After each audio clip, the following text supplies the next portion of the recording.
ಭಗವದ್ಗೀತಾ ಎಂದರೆ ಗೀತಾ ಹಿಂದೂ ಧಾರ್ಮಿಕ ಗ್ರಂಥವಾಗಿದೆ. ಶ್ರೀಕೃಷ್ಣನವರಿಂದ ಅರ್ಜುನನಿಗೆ ನೀಡಿದ ಬೋಧನೆಗಳಾದ ಭಗವದ್ಗೀತೆಯ ಸಾರವನ್ನು ಸಂಕ್ಷಿಪ್ತ ವಿವರಣೆಯಲ್ಲಿ ತಿಳಿಸುವ ಪ್ರಯತ್ನ ಇಲ್ಲಿದೆ. ಭಗವದ್ಗೀತೆಯ ಸಾರ. ಅಧ್ಯಾಯ 1. ಅರ್ಜುನ ವಿಷಾದ ಯೋಗ. ಯುದ್ಧಭೂಮಿಯಲ್ಲಿ ಇರುವ ಅರ್ಜುನನು ತನ್ನ ಕುಟುಂಬಸ್ಥರ ವಿರುದ್ಧ ಯುದ್ಧ ಮಾಡುವ ವಿಚಾರದಲ್ಲಿ ಮನಸ್ಸಿನಲ್ಲಿ ವಿಲಕ್ಷಣತೆಯನ್ನು ಅನುಭವಿಸುತ್ತಾನೆ. ಅಧ್ಯಾಯ 2. ಸಾಂಖ್ಯಯೋಗ. ಶ್ರೀಕೃಷ್ಣನು ಆಧ್ಯಾತ್ಮಿಕ ಜ್ಞಾನ ಮತ್ತು ಕರ್ಮಯೋಗದ ತತ್ವವನ್ನು ವಿವರಿಸುತ್ತಾರೆ. ಆತ್ಮ ಶಾಶ್ವತವೆಂದು, ದೇಹ ನಾಶವಾಗುವುದೆಂದು ತಿಳಿಸುತ್ತಾರೆ. ಅಧ್ಯಾಯ 3. ಕರ್ಮಯೋಗ. ಕರ್ಮಯೋಗದ ಮಹತ್ವವನ್ನು ಕೃಷ್ಣನು ವಿವರಿಸುತ್ತಾರೆ. ತನ್ನ ಕರ್ತವ್ಯವನ್ನು ನಿರ್ಲಕ್ಷ್ಯ ಮಾಡದೆ, ಫಲಾಪೇಕ್ಷೆಯಿಲ್ಲದೆ ಕರ್ಮ ಮಾಡುವ ಮಹತ್ವವನ್ನು ಸೂಚಿಸುತ್ತಾರೆ.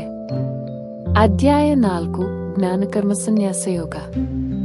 ಜ್ಞಾನ ಹಾಗೂ ಕರ್ಮಯೋಗದ ಪ್ರಾಮುಖ್ಯತೆಯನ್ನು ವಿವರಿಸುತ್ತಾರೆ.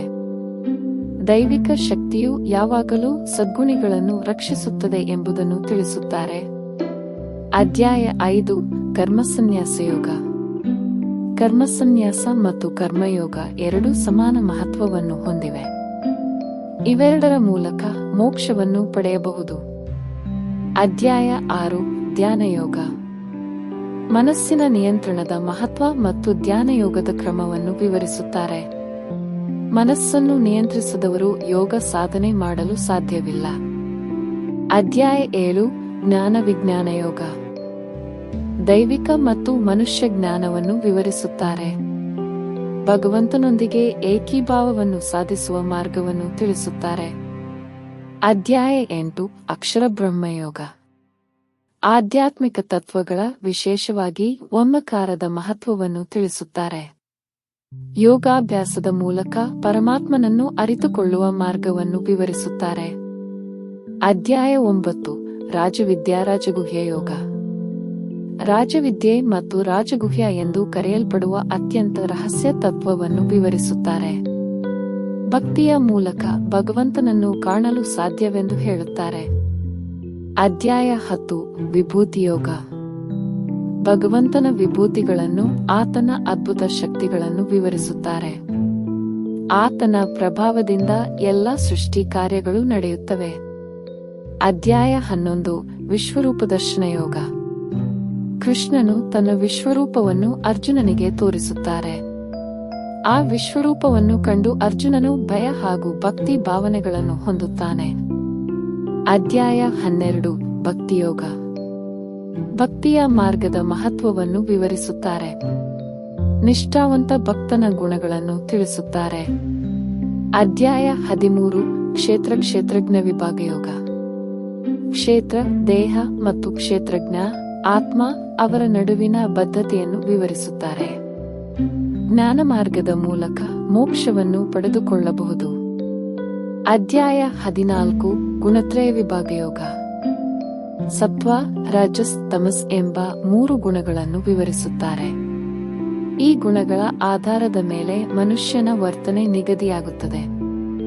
ಅಧ್ಯಾಯ 15. ಪುರುಷೋತ್ತಮ ಯೋಗ. ಪರಮಾತ್ಮನ ಶ್ರೇಷ್ಠತೆಯನ್ನು ತಿಳಿಸುತ್ತಾರೆ. ದೇವರೊಂದಿಗೆ ಏಕೀಭಾವವನ್ನು ಸಾಧಿಸಲು ಜ್ಞಾನ ಮಾರ್ಗವನ್ನು ಅನುಸರಿಸಬೇಕು. ಅಧ್ಯಾಯ 16. ದೈವಾಸುರ ಸಂಪದ್ವಿಭಾಗ ಯೋಗ. ದೈವಿಕ ಮತ್ತು ಆಸುರಿಕ ಗುಣಗಳನ್ನು ವಿವರಿಸುತ್ತಾರೆ. ದೈವಿಕ ಗುಣಗಳನ್ನು ಹೊಂದಿದವರು ಮೋಕ್ಷವನ್ನು ಪಡೆಯುತ್ತಾರೆ. ಅಧ್ಯಾಯ 17. ಶ್ರದ್ಧಾತ್ರಯ ವಿಭಾಗ ಯೋಗ. ಶ್ರದ್ಧೆಯ 3 ರೂಪಗಳನ್ನು ವಿವರಿಸುತ್ತಾರೆ. ಸತ್ವ, ರಜಸ್, ತಮಸ್ ಎಂಬ 3 ಗುಣಗಳಿಗೆ ಹೊಂದಿಕೊಂಡಂತೆ ಶ್ರದ್ಧೆಯು ವ್ಯತ್ಯಾಸವಾಗುತ್ತದೆ. ಅಧ್ಯಾಯ 18. ಮೋಕ್ಷ ಸನ್ಯಾಸ ಯೋಗ. ಸಮಸ್ತ ಅಧ್ಯಾಯಗಳ ಸಾರವನ್ನು ಒದಗಿಸುತ್ತಾರೆ. ಮೋಕ್ಷವನ್ನು ಪಡೆಯಲು ಕರ್ಮ, ಭಕ್ತಿ ಮತ್ತು ಜ್ಞಾನ ಮಾರ್ಗಗಳನ್ನು ಅನುಸರಿಸಬೇಕು ಎಂದು ತಿಳಿಸುತ್ತಾರೆ. ಭಗವದ್ಗೀತೆಯ ಪ್ರಮುಖ ಸಂದೇಶಗಳು. ಧರ್ಮ ಪಾಲನೆ, ಕರ್ತವ್ಯ ಮತ್ತು ಧರ್ಮವನ್ನು ನಿರ್ಲಕ್ಷಿಸದೆ ನಿರ್ವಹಿಸುವ ಮಹತ್ವ. ಆತ್ಮಜ್ಞಾನ, ಆತ್ಮ ಶಾಶ್ವತ ಮತ್ತು ದೇಹ ನಾಶವಾಗುವುದು. ನಿಷ್ಕಾಮ ಕರ್ಮ, ಫಲಾಪೇಕ್ಷೆಯಿಲ್ಲದೆ ಕರ್ಮ ಮಾಡುವುದು. ಭಕ್ತಿ ಮತ್ತು ಶ್ರದ್ಧೆ, ಭಕ್ತಿಯ ಮೂಲಕ ಭಗವಂತನನ್ನು ಕಾಣುವುದು. ಮನಸ್ಸಿನ ನಿಯಂತ್ರಣ, ಧ್ಯಾನ ಮತ್ತು ಯೋಗಾಭ್ಯಾಸದ ಮಹತ್ವ. ಭಗವದ್ಗೀತೆಯು ಜೀವನದ ಎಲ್ಲ ಅಂಶಗಳ ಸುಧಾರಣೆ ತರಲು ಮಾರ್ಗದರ್ಶಕವಾಗಿದೆ. ಇದನ್ನು ಮನಸ್ಸಿನಲ್ಲಿ ಒಪ್ಪಿಕೊಂಡು ಅದನ್ನು ಅನುಸರಿಸುವ ಪ್ರಯತ್ನ ಮಾಡಬೇಕು. ನೀವು ಈ ಸಂಕ್ಷಿಪ್ತ ವಿವರಣೆಯನ್ನು ಇಷ್ಟಪಟ್ಟರೆ ದಯವಿಟ್ಟು ಸಬ್ಸ್ಕ್ರೈಬ್ ಮಾಡಿ. ವೀಕ್ಷಿಸಿದ್ದಕ್ಕೆ ಹೃದಯಪೂರ್ವಕ ಧನ್ಯವಾದಗಳು.